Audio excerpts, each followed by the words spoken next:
So I'd like to take a few moments and have each of the panelists introduce themselves. So we'll start with Steve at the far side here.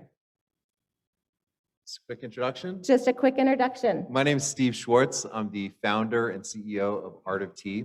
We are a tea company where we import and craft teas from around the world, and we distribute in North America, Singapore, Maldives, and Japan. Casey? Does mine work? Now it does. I'm Casey Adams. I'm the head of e-commerce logistics for Maersk. I was the founder of a company called Visible Supply Chain Management, which I then sold to AP Moller Maersk last summer, and they let me stay around and hang out and work on the e-commerce part of their business. Great. Leslie? Hi, everybody. I'm Leslie Hand. I lead retail and financial service insights for IDC. IDC is a market research and advisory firm similar to, I heard Gartner mentioned a few times today. And I've been at IDC now for about 14 years, but prior to doing this, I was in industry for twice as long. The last company I worked for was a big global grocer. Thank you. Arez? Hi, I'm Arez Anjum. I'm a product lead for the core tracking products at Project 44. Project 44 is a real-time visibility platform. We track over 1 billion shipments a year, and I have to make sure that the data architecture and kind of use cases that our customers have are supported. Thank you. Mark? Good afternoon, everyone. My name is Mark Ryski, and I'm the founder and CEO of a company called Headcount. And as the name suggests, we count people. That's what we do. And I've dedicated the last 2 decades of my life to the study of traffic patterns in physical brick and mortar stores and conversion behaviors, and in particular, barriers to conversion or shoppers buying or not buying. Delighted to be here. We've worked with some of the biggest and best retail brands across North America, but I've been privileged to also study retail traffic patterns from retailers from Iceland to Ecuador. And that's the perspective I hope to bring to today's conversation.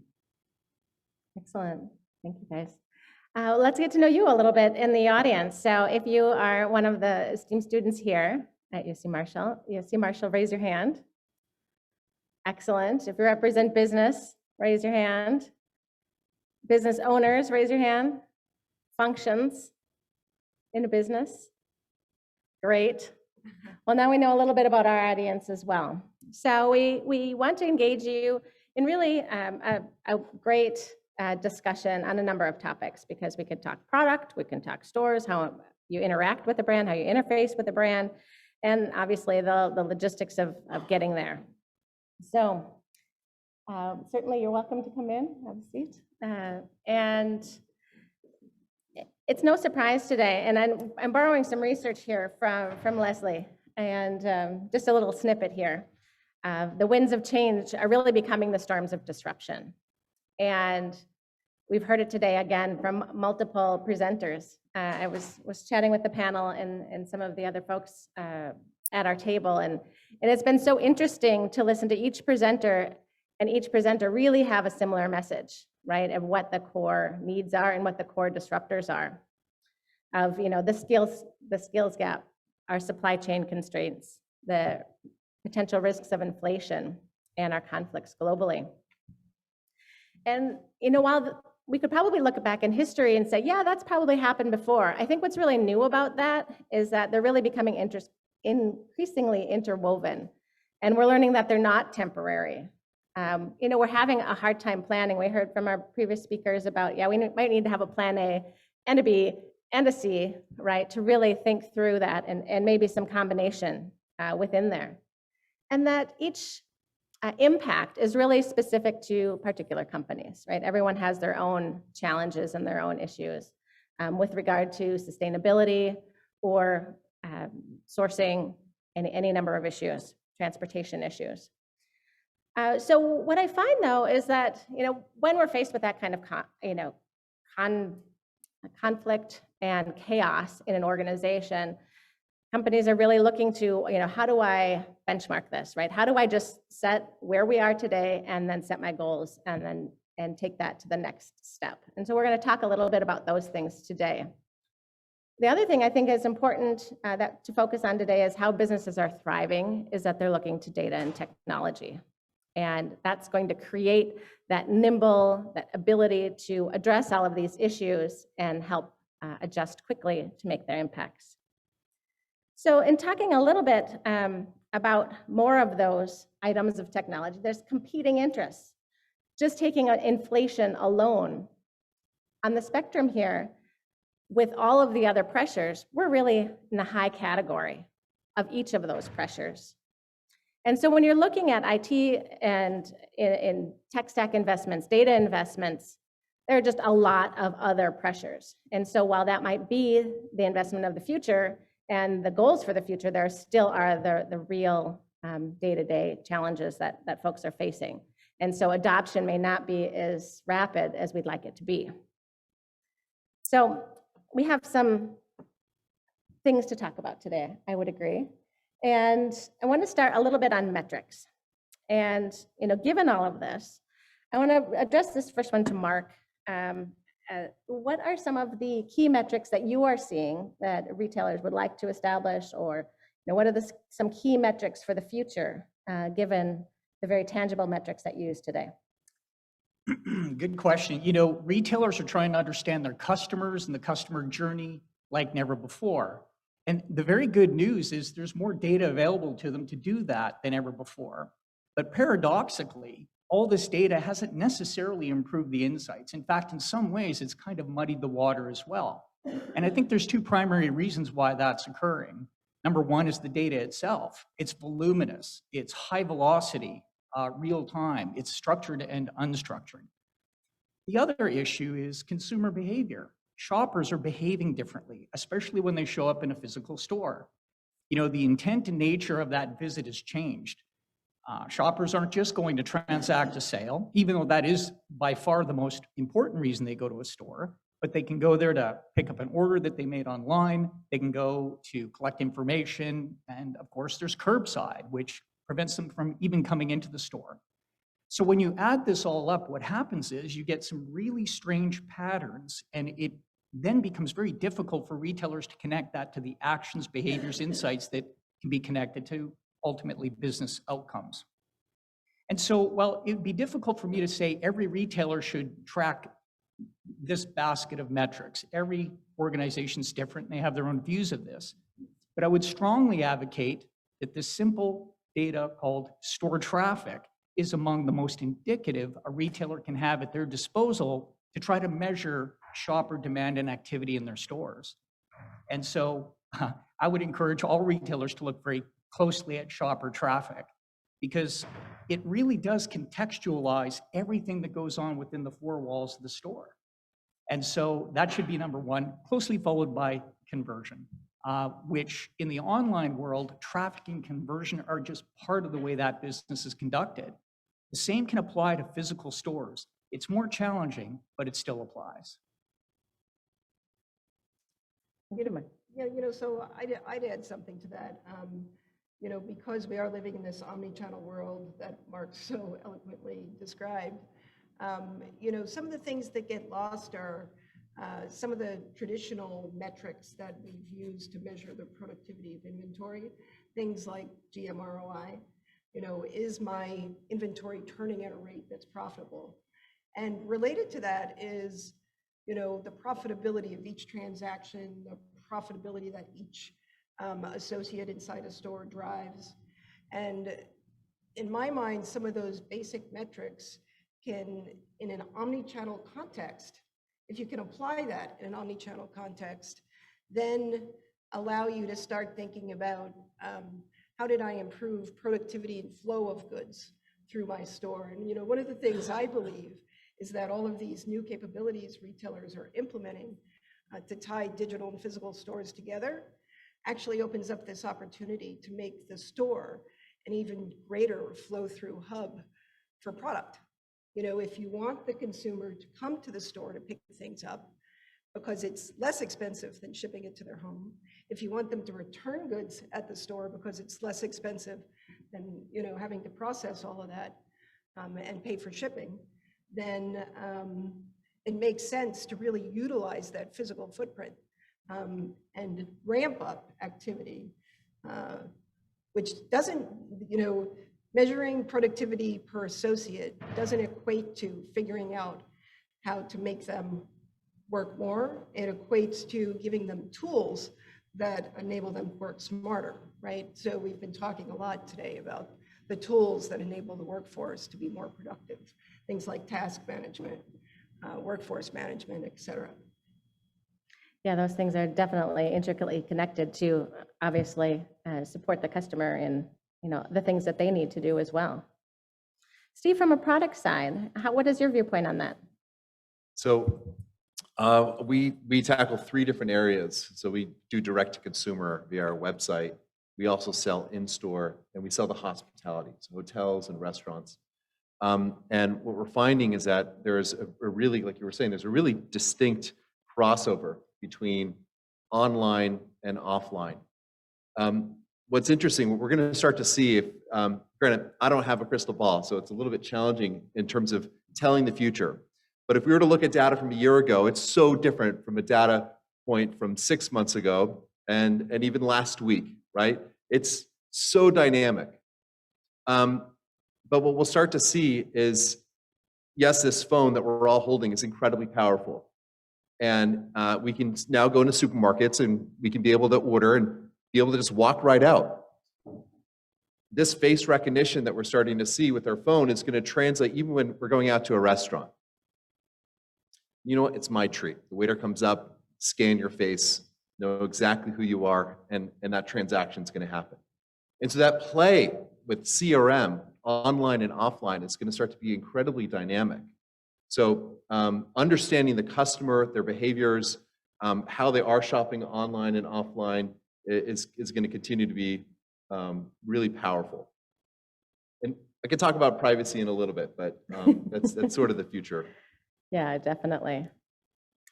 Well, so let's talk a little bit more about the store, right? That's just really where, historic engagement has been. Stores aren't evaporating, right? We're seeing, retailers open up, additional stores or different types of stores to engage consumers in a new way.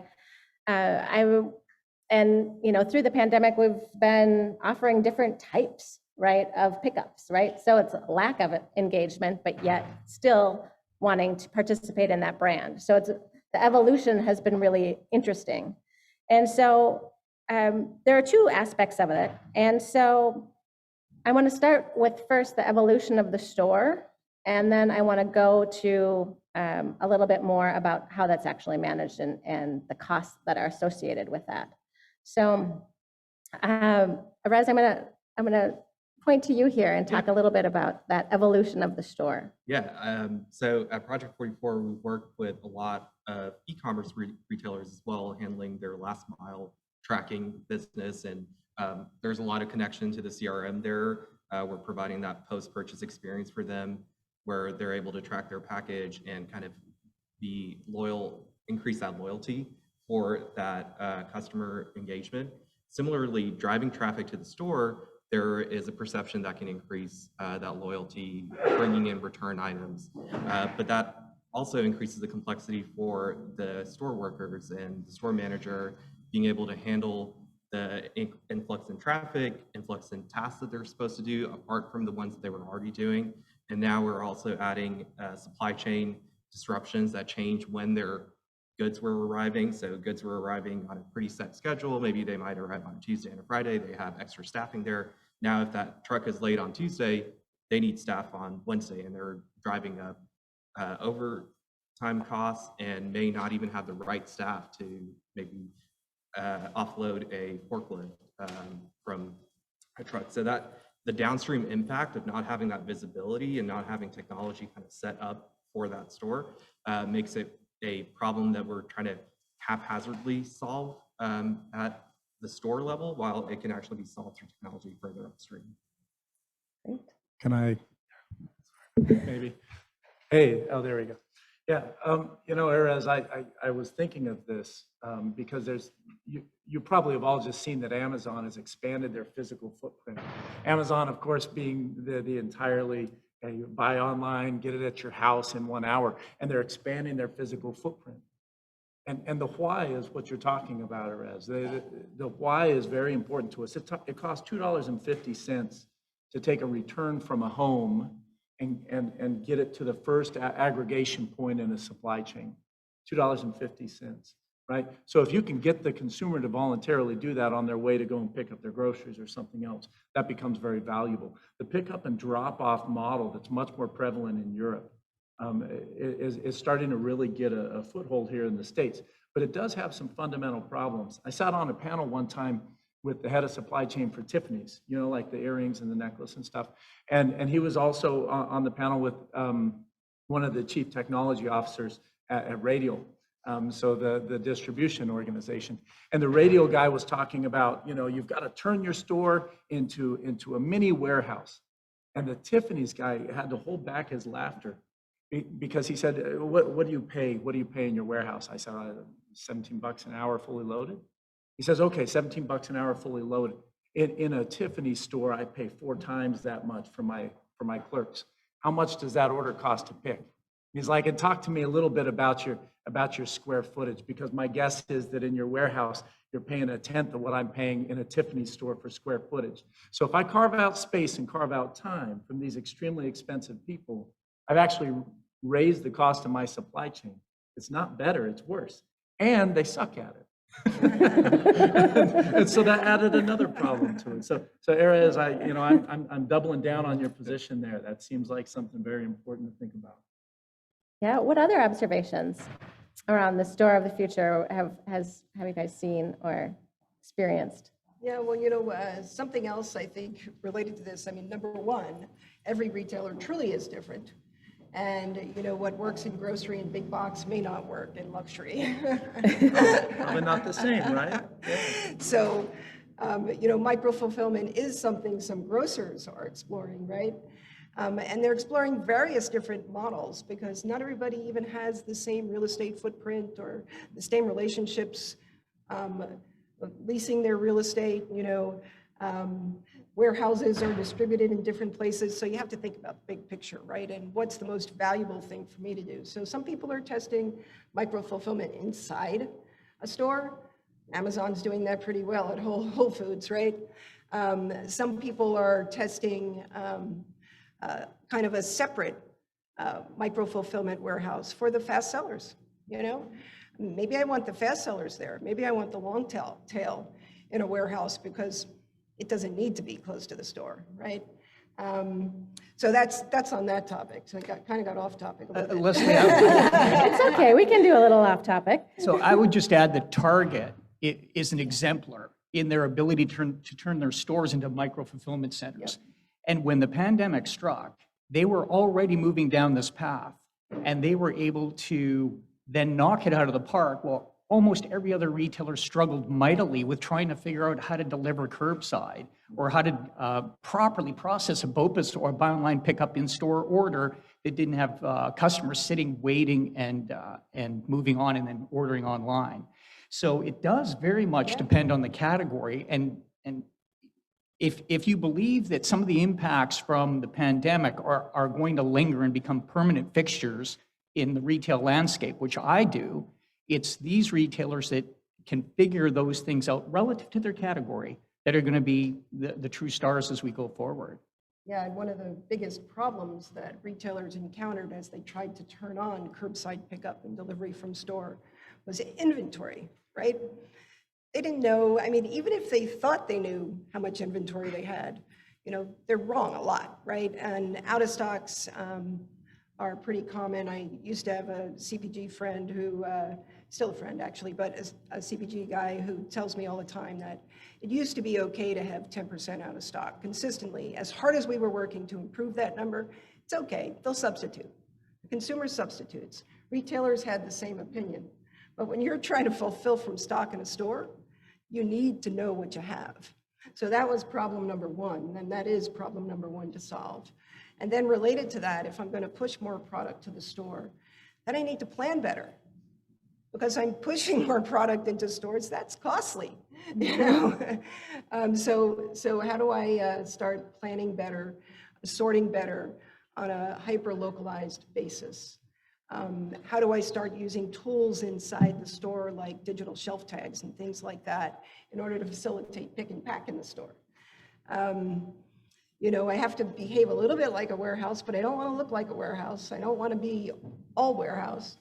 And you have to define discrete roles for those supply chain operations because your cashiers aren't taught how to do that.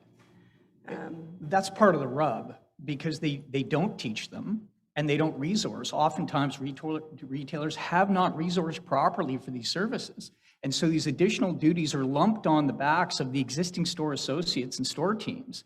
And then, I mean, we see these things reflected in in-store conversion rates. What happens?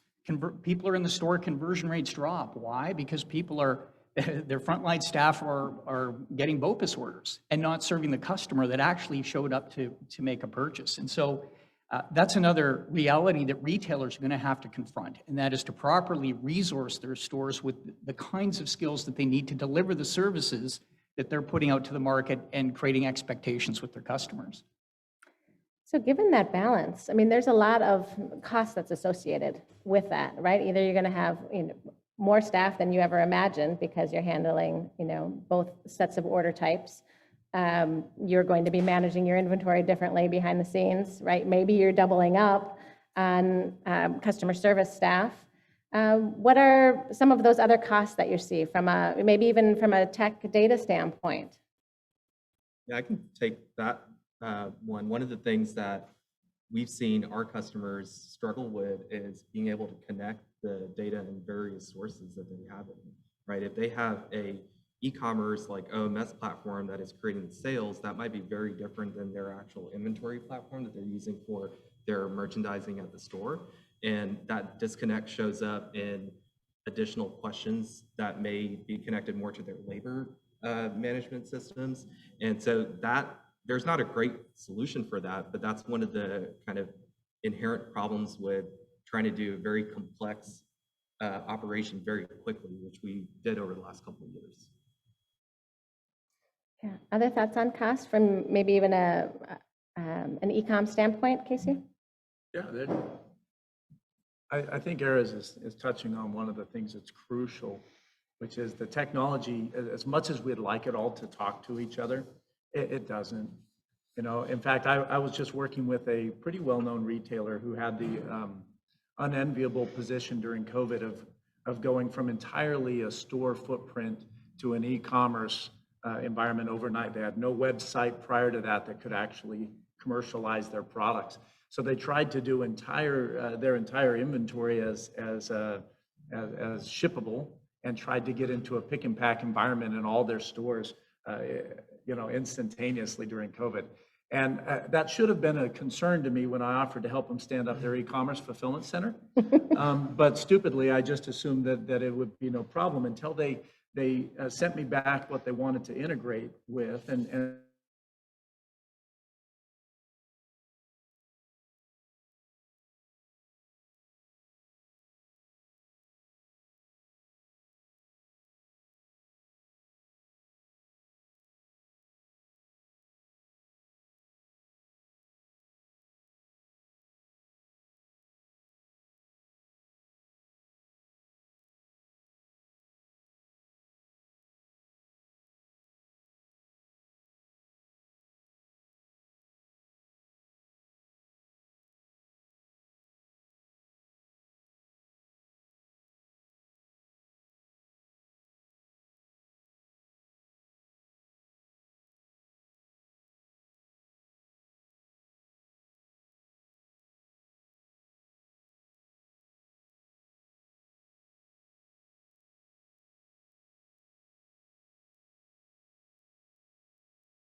cost, as we're trying to connect all these pieces together, is in and around that. The other thing I thought of as we were talking a little about kind of how COVID impacted things is around the image in my mind of a pig going through a python. And COVID was that for e-commerce, right? E-commerce, as much as all of us do it is 17% or something of what happens in our commerce. It's a relatively small percentage. And then we jammed a whole pig into that python and tried to see what would happen. And what we found was there's lots of places that we don't have the capacity to move goods. And so we need to expand those places and final mile delivery or substitute in those places, like with the pickup and drop off model. And those channels are not the size that they need to be if we're going to really get off the charts. And that's a huge cost. That's going to cause a huge cost. Absolutely, and no question. And I like one of the opening slides said, right? The costs of so many things are on the high side. So balancing all that is terribly critical. And not all categories are created equal. And not in business categories, we've talked about both grocery and apparel retail as a couple of examples here. And so I want to think about the actual categories within them, right? And talk about, is there, sorry, I'm reformatting my question here, but I'm just thinking about how you create metrics, right, around those categories, right, to really drive the connection with the consumer, right? Because we've talked a little bit about behind the scenes what's happening and the costs about that, but we haven't talked about really how you're engaging the customer. Yes, in delivery methods, but what about like what they taste, right? So Steve, I'm thinking particularly of you, right, in tea here. So pre-COVID, 80% of our business was direct to store and direct to hospitality. March came around of, what was it, 2020? Thank you.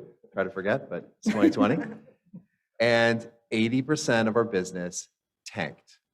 My advisors, the wise people around me, people I trust and have trusted for years, have told me, Steve, hang on to your cash. This is only going to last a week or so. Right? As we all thought, as we were, our wise politicians advised us, right? This is what we were leaning on. It's a new time for us. So we were about to launch a new e-commerce platform, and that was going to launch in July of that year.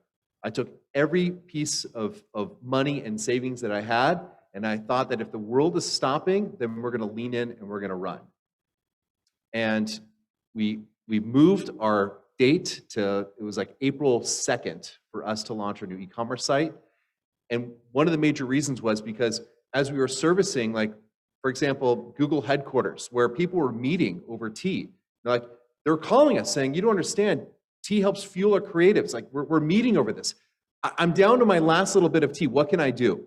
So we became super mission driven on what can we do to really show up for the customer as best as we can. So our e-commerce platform became a tool and an engine for us, for our team, for our staff to really get engaged and what can we do to really help show up for them as best as possible. And then we started linking the technology, and you're right, it's challenging, right? So working with companies like Zapier, where they're able to communicate a little bit better based on the different languages that are going on within technology today.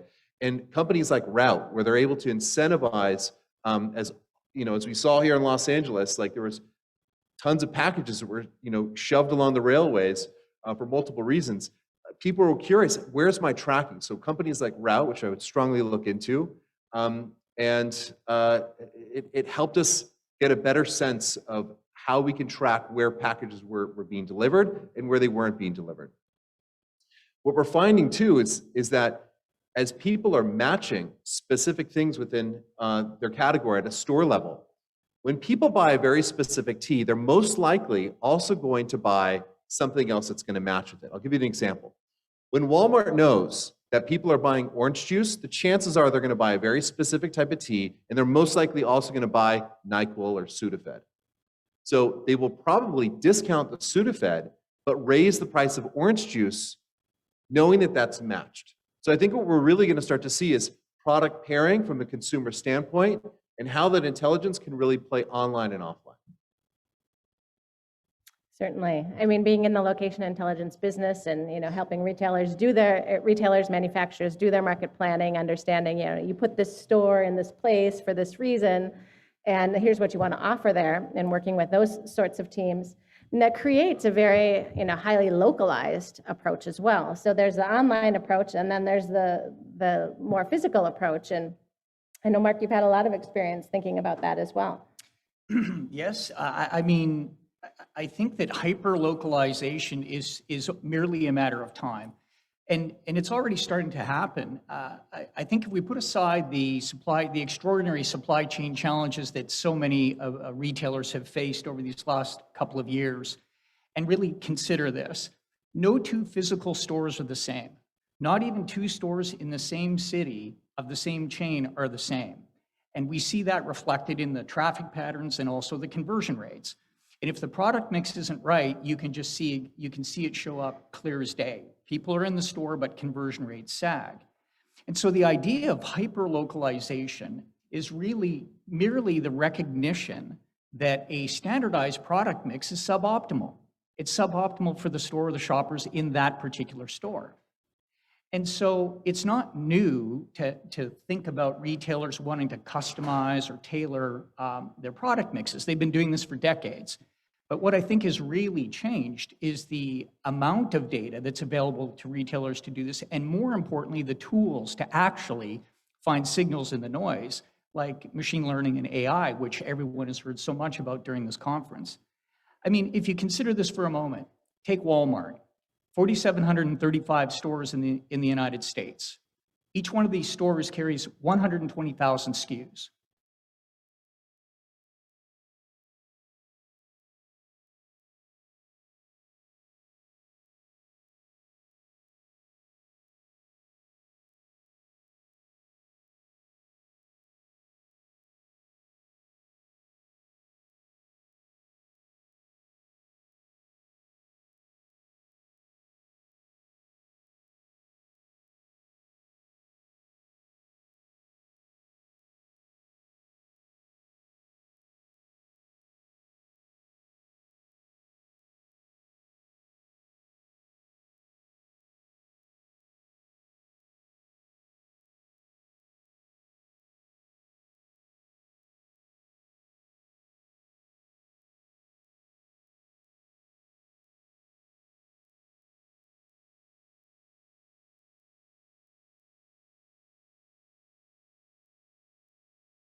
Localization is suboptimal for supply chain and logistics. And so therein lies the rub.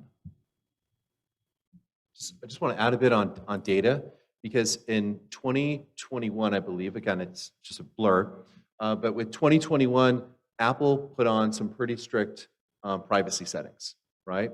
And it just increased. In fact, about 93% of Apple users have opted out of sharing their information. And their billboards are all over the place saying, we care about privacy, privacy matters. And I don't know Tim Cook, right? So I don't have a personality judge here, but I just question, is it an altruistic motive that they're really concerned about privacy? Because Google, as a small business, and they're really trying to advertise, or medium-sized or large-sized businesses are trying to advertise on Facebook and Google and really trying to reach the customer where they're at and understand CTM. It could be super challenging when Apple has put some of these restrictions on. So what we may see very shortly in the next 18 months or so is Apple slowly start to introduce their own advertisement platform. They control, they understand all our data. They know what we think, they know what we're buying, they know what our heart rate goes up and what we get excited about, what we're ordering at specific restaurants or in supermarkets. And so they'll be able to custom tailor. So when you have a business that's just craving to understand, how can we understand and help navigate this customer journey, right? The unwinding of the Oreo and dunking and getting the customer really excited about our product, and Apple then can help control that experience. So I just want us to be aware that yes, there is this incredible visibility on the supply chain side, but as an operator, as a marketer, it can be super challenging understanding, what is the customer thinking? What is the consumer, what's their next move, and how can we best be able to show up and solve a problem that they might be looking for?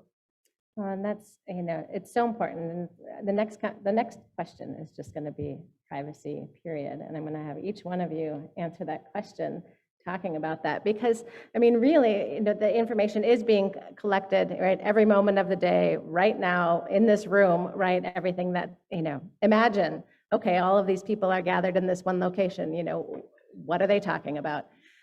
So the richness, right, it doesn't matter if you're digital, if your physical location is a retailer, right, all of that information is being captured for our own enjoyment, right? I'm, thinking about the Apple example. It's like, what is the bigger goal there? It's like, are they going to have the happiest customers? And then that's going to become the sales pitch.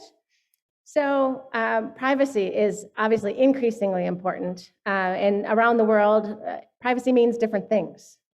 And there are different rules and compliance regulations around that. Data governance programs are being formed in every company that's doing a digital transformation, right? So that means all of them, right? If you were to go into one of those systems, if you've interacted with the website, right, there will be your name, your address, whatever cookie settings you've got, right? All of that information, right, will be residing in that company, and they're responsible, right, for that and for its well-being, for your well-being. And so what is the future of that, right? Especially in our economy as well as the global economy. So I'm going to start with Leslie on that one. Yeah, such an interesting question. I just have to say in all transparency, for me, I just say, okay, go ahead and look at my data, because I figure I'm giving permission to the people I know. I can't control the people I don't know. So those are the ones I'm worried about, but I can't do anything about it. So, but in any case, so that probably does influence my feeling on the topic. But, what's going on right now is it's not just Apple. Google wants to eliminate cookies so that other people can't read cookies. All those AI companies out there that currently collect cookies and then remarket to various different retailers or, consortiums and things like that. That could stop them from being able to do that. And the retailers, we've counted about 70 large retailers that have created their own ad marketplaces. So, everybody, Walmart has their Connect platform. And so everybody's trying to seize value from that ad marketplace. And that makes sense. We encourage people to try to find value in that data, because that rationalizes spending more on trying to hyper-personalize, right? It drives investment. However, on the supply chain topic, right, we're encouraging people to open the doors, to collaborate more, to broaden their ecosystems. If I want to make sure that I can fulfill a customer's need at any given point in time, the way that they want it fulfilled, then I need visibility to not just what I have, but what my partners have, what those endless aisle brands have on my website. I may need to know traffic patterns in my local environment, so that I know that I can promise that it'll be there in 30 minutes when the customer is coming by to pick it up. So much complexity in the data. And if we really, really wanted to use all that data at our disposal and could connect the dots between the different elements of the supply chain that are currently separate, we'd all operate a lot more efficiently. But if we're going to establish new silos, that becomes problematic. That's just my opinion. Rez? Yeah. So this is actually something that we end up spending a lot of time on around data privacy, because we have both data from consumers and then we have trucks that we're tracking. So we have, in a way, you would think that's a truck, it's an asset that the person who owns it should be able to track. However, there's a person that is driving that. So we would get inadvertently information about that driver. So now we have processes that we build into our actual data platform to make sure that we're identifying each of those PII information that there are already laws created around, and then also figure out the risks for things that there aren't laws for. I was just on a call a couple days ago with a large retailer who was wanting to try and provide extra information to consumers to make sure that hey, I know that my package was delivered because I signed for it, and here's proof. Well, there are 2 states that have already created laws that digital signatures can't be publicly available, so we can't send that over email, because if that was breached, then the retailer would be subject to breach laws and notifications to attorney generals, and they don't want to do that, right? The other part of data privacy, as we're thinking about global supply chains, are that countries and regions have very different laws considering what can be taken out of that physical country. So we're thinking about very technical decisions around where we store our cloud data. Well, there are certain places like China, we can't store cloud data in the US. It's not allowed. There are certain information from those shipments that we're not allowed to bring back. So even if you're sitting here, it's your shipment, you paid for it, you're not able to see.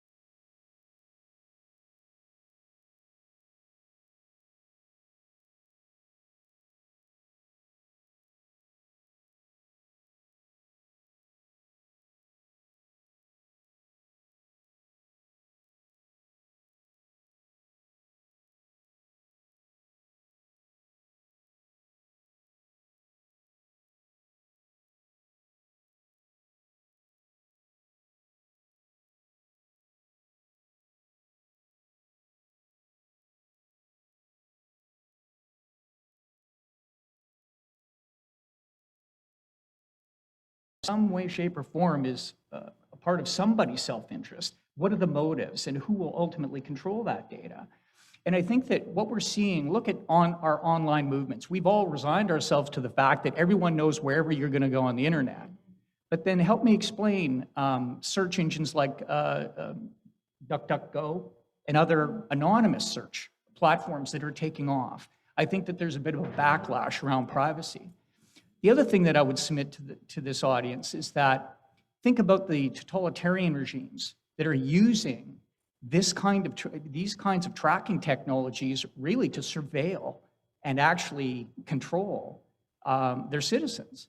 And so I don't want to get too big brother, because I think that there's lots that could be learned and really used to deliver better experiences for shoppers and all those good things. But it's just a really tricky and complicated topic, I think. Yeah, well, you want to go? No, go for Yeah, I was just going to say, just real quick, data governance, data security, cybersecurity, all of these things are things that retailers put at the top of their list of things they have to invest in now. Cybersecurity more than ever. The last 2 years, it's more important than ever. Yeah, nobody's taking it lightly, I don't think. Casey? Yeah, I'll hit. I probably have a slightly different take than everybody else. And I think it's because I separate in my mind privacy as it relates to political entities and privacy for commercial entities. I don't want the government to know anything about me. But from a commercial perspective, everyone here who knows a real good salesperson, think about why that person's a real good salesperson. And what they do is you walk in the room and they read you. And they do research on you to know about you so that they can offer you the right product in the right way so that you can get what you didn't even know you wanted. That's a real good salesperson. All we're doing in the commercial realm is taking that same attribute that a really great salesperson has that gives you that amazing buying experience, and we're making it so that the mediocre salesperson can do it too. And maybe even the bad salesperson. And so for my purposes, from a commercial perspective, I just want to high five the data guys. I'm amazed they can draw what they get out of the information they have. I find it fascinating that when I get on Facebook, that dated me, I just became real old. But when I get on Facebook, that Manscaped ad pops up because I'm just the right age and everything right to be one of those buyers of the Manscaped ad. So I love that. I think it's That took great. us in a whole new direction.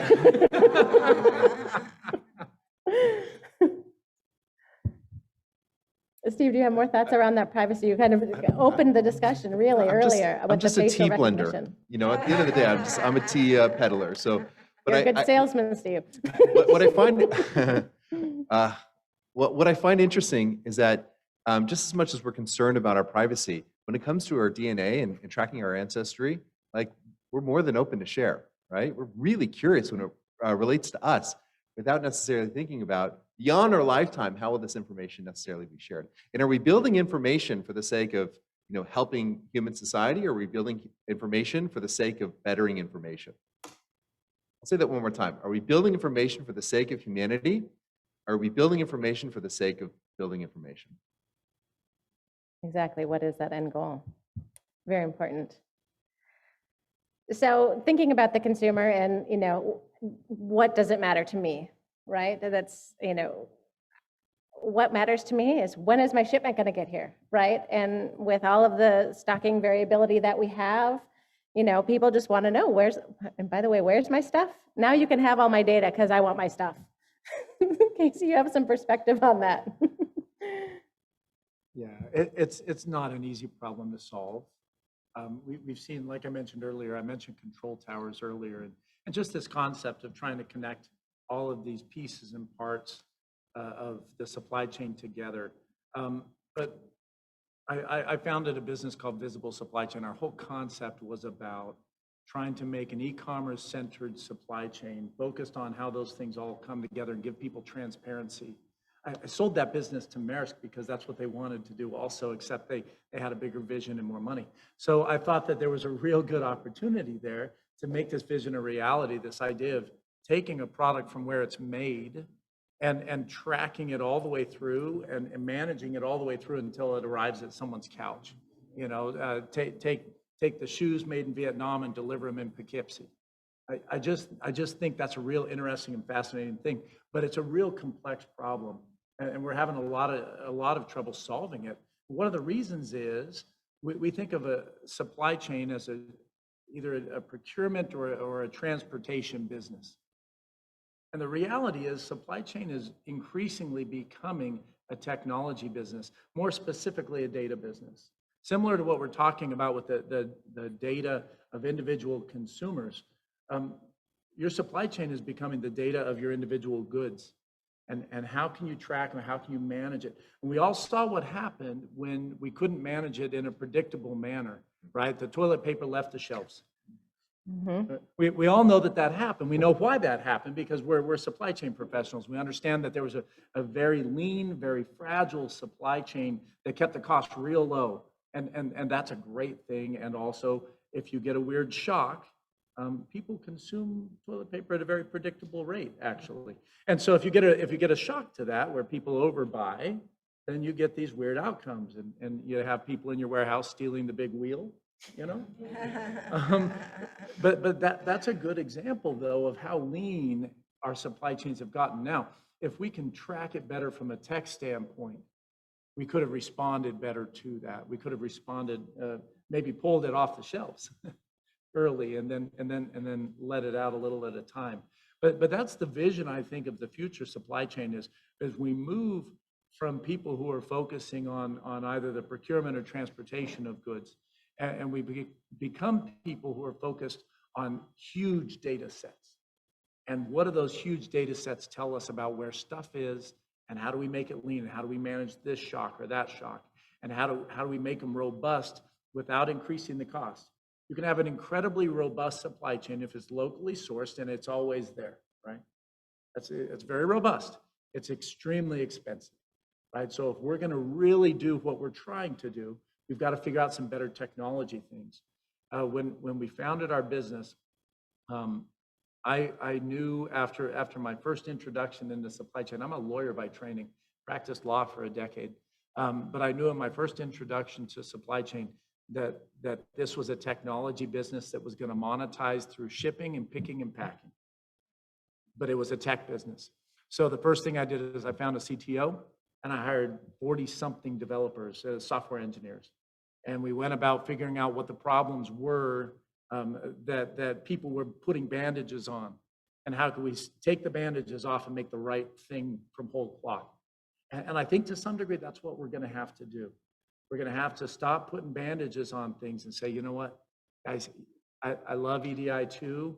At some point, you got to get away from it a little bit and start getting to some data that goes back and forth, not just forth, right? And things like that as we move forward. I mentioned the XML thing. That's only 6 years behind, right? but that's a real problem when we're trying to rely on this very data-intensive world, huge amounts of data flying at us, and we're doing it with poor connections and bad data, cleansing techniques, and it just is a really interesting problem to try and solve as we go forward into the next 20 years of supply chain. Excellent. Other thoughts on that? I can take a couple.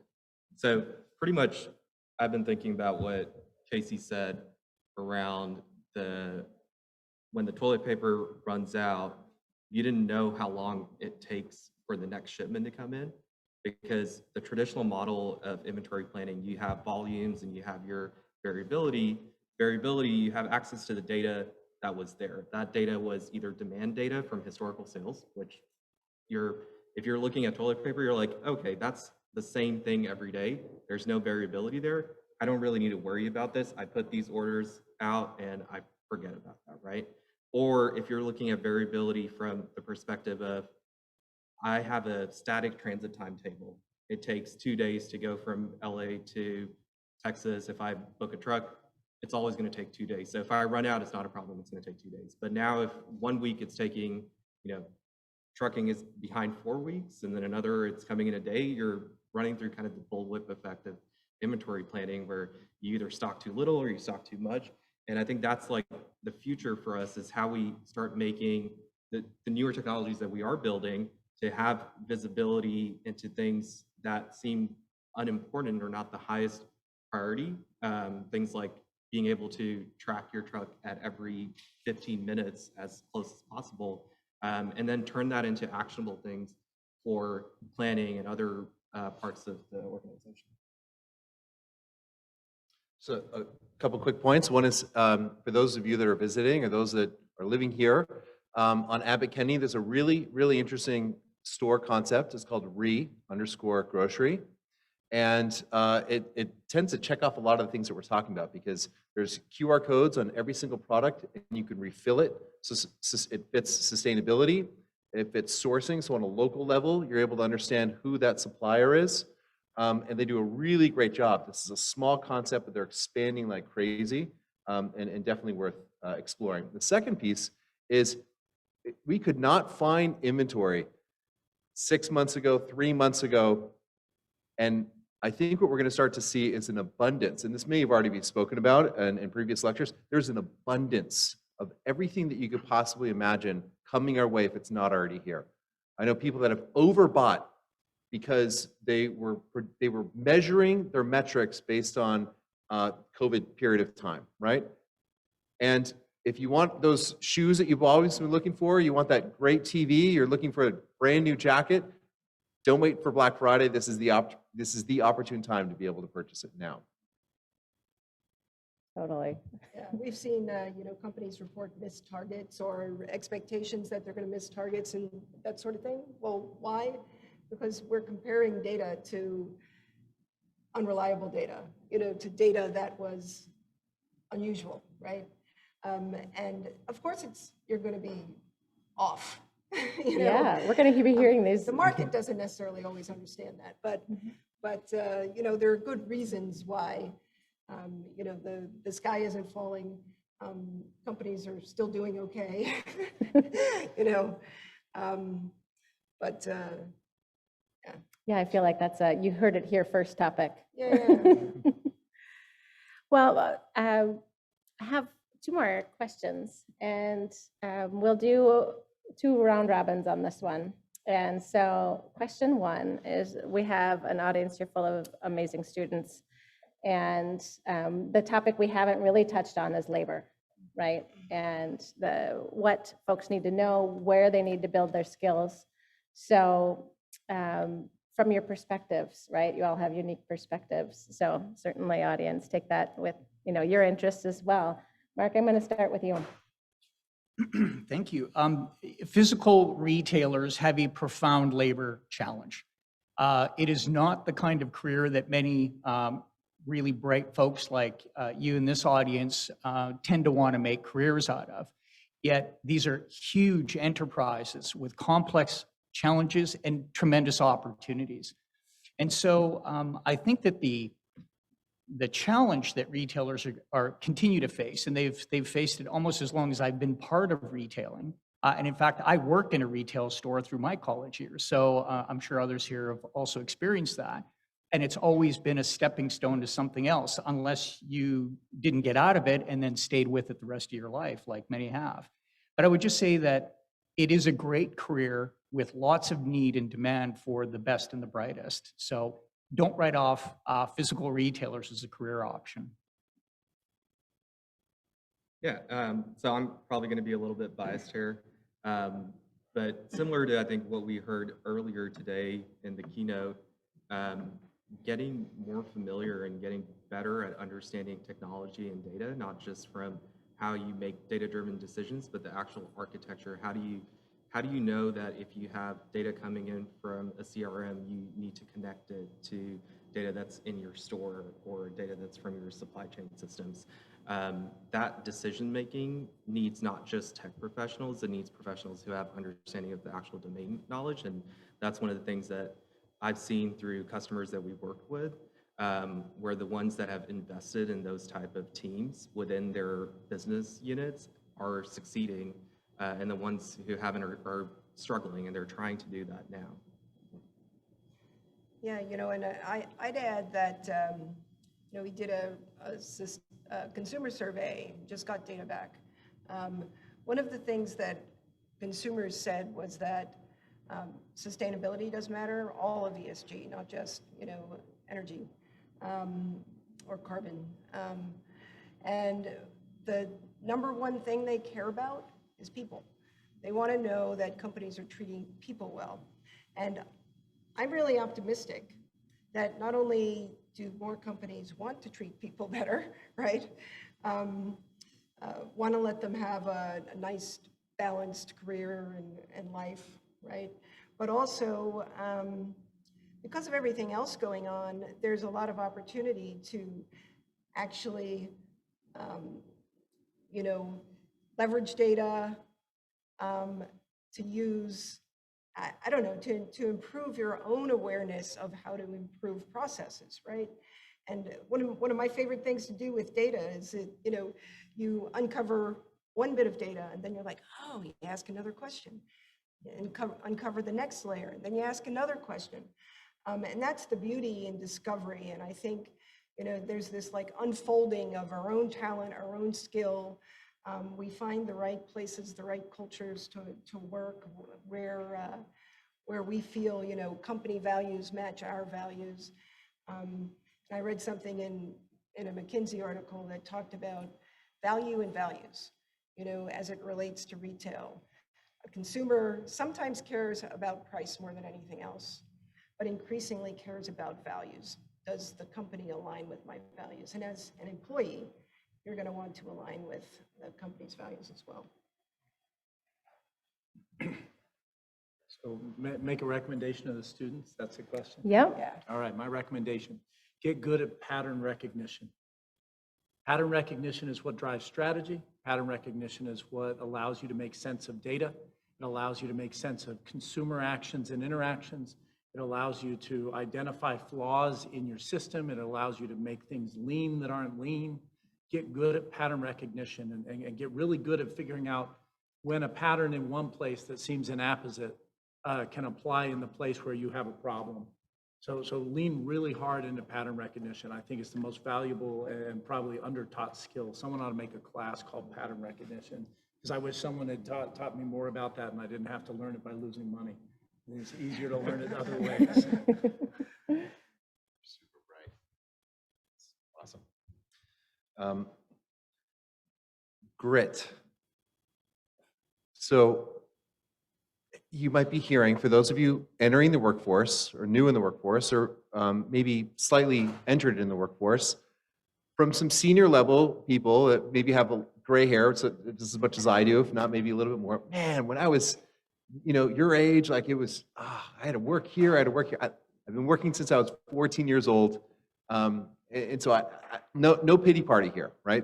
But what I'm trying to share with you is that if you lean in and you put effort and energy into what you're doing, it will be rewarded, because right now the sky is the limit. I don't know how open and how long the sky is going to be open for all of you, but it's open. And if you show that you're going to work hard and you're going to show up, then that supervisor, that manager, if they're worth their salt, they will reward you significantly. That's the first part. The second part is, at least in terms of our organization, we're an impact-driven organization. Our mission is to create a delicious experience, and we want to impact as many lives as we can through tea. This is our vehicle. And so when we're hiring, we review our core values. We share our manifesto. We share both of those also in sales presentations. So we're looking for vendor alignment, we're looking for customer alignment, and we're looking for employee alignment. And we review that on a quarterly basis and a different core value each week. And how is it showing up in our department? How is it showing up in our one-on-one sessions? And so there's an interesting fact that just came out. And what they did was they interviewed staff members across multiple industries. And they found that, hey, how do you feel being an employee, as a waitress, as, in labor, whatever it might be. And they found like, well, I don't really see myself as an employee. I'm really Steve Incorporated. What do you mean by that? Well, you know what? I'm consulting this organization, and as a consultant, I'm advising, and I'm being paid for my time, and I might move on to the next thing, and I will consult on that next level. So we take a dream manager approach, meaning what are our goals as an organization, and what are your goals as Steve Incorporated, as an individual, and how can we align as a dream manager? Is it that you want to support your parents as they're nearing retirement? Do you want to buy that house? Well, how can we get crystal clear on what that dream is? Do you want to donate more money to that favorite organization? So we line up company goals and company mission and company dreams along with the individual consultants' core values, their mission, and their dreams. Excellent, thank you. I want to open it up to the audience for questions, and then we've got one closing question for the team. But yes, enthusiastic hand right there.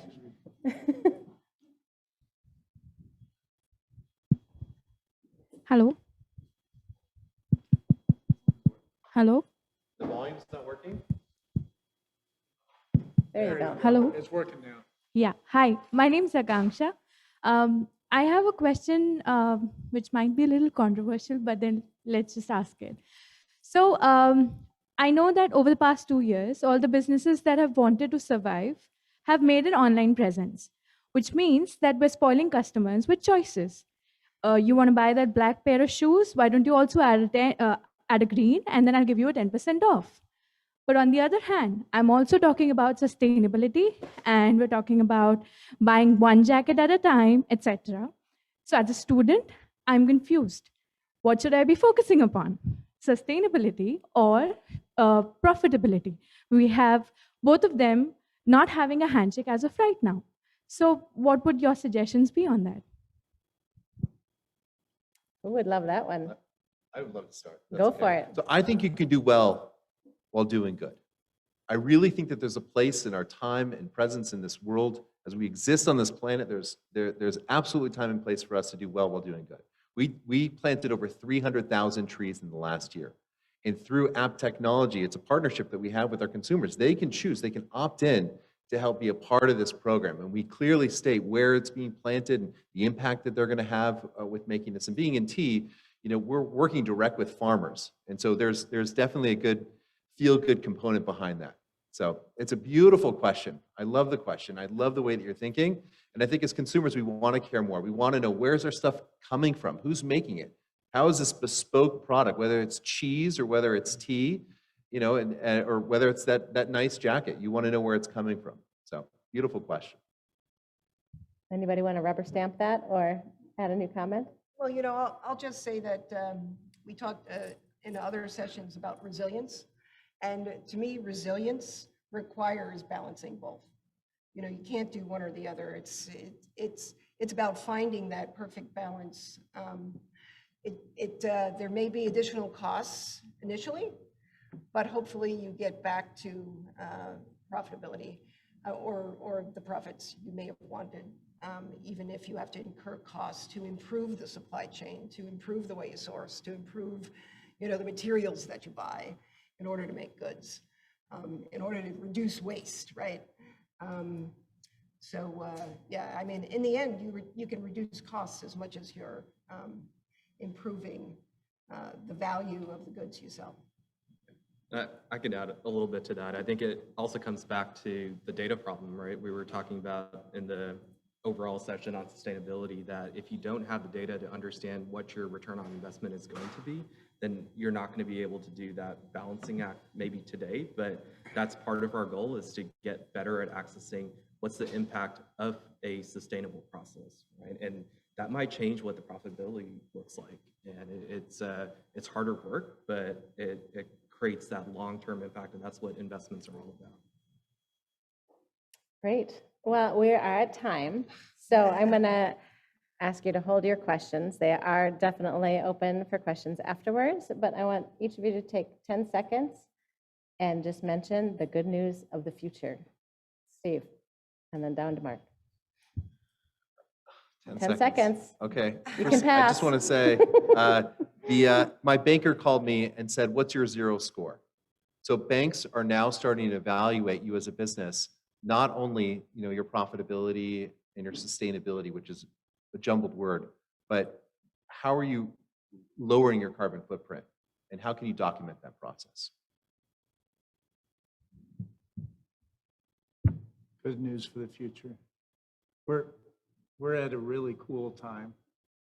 Everyone's thinking of amazing thoughts like, hey, can we be consumerism focused, and also can we be sustainability focused? That's a hard thought. But it's also an indication of what's awesome about the future, is that we're able to think on and dwell on components of life that aren't just about survival. And coming out of COVID, for me, that's a fantastic place to be. I got COVID 3 times. Right? Wow. And I got the vaccine and a booster. So I'm like the COVID centerpiece. But just coming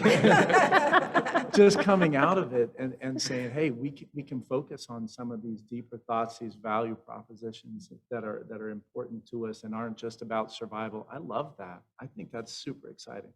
Mm-hmm. Yeah, and I'd say all of you can be agents of change, and you can, because the cultural barriers, the corporate barriers, those sorts of things are kind of coming down.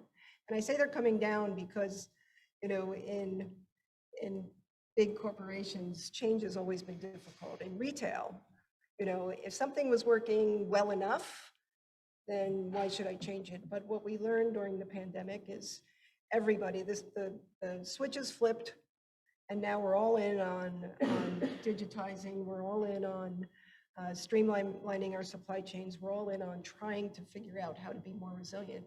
We want to take some control back. We've let too much control go. And you guys can be a part of kind of activating that, and that's exciting to me. I'd say mine is that because of the technology foundation we've built over the last 20 years, any change that we do make can have a much broader impact and can happen a lot faster. And I guess I would conclude with the disruption that so many retailers have gone through, or businesses have gone through, have made them open to new ideas. So not only are you all well positioned to really make a difference in these organizations, but I think these legacy companies that have been utterly disrupted through this process are now finally going to listen. Well, you've heard it here. Couple headlines for the next 6 months and the next few years. We're so grateful that you joined us today. It was really exciting for us to be here today. And I can't say enough about this fantastic panel. They're a really great set of humans. So, my words for the future are leverage your network and an amazing venue like we have today, bringing everybody together, keep that going and keep connected. It's really amazing. So let's give our panelists a round of applause. Have a beautiful day.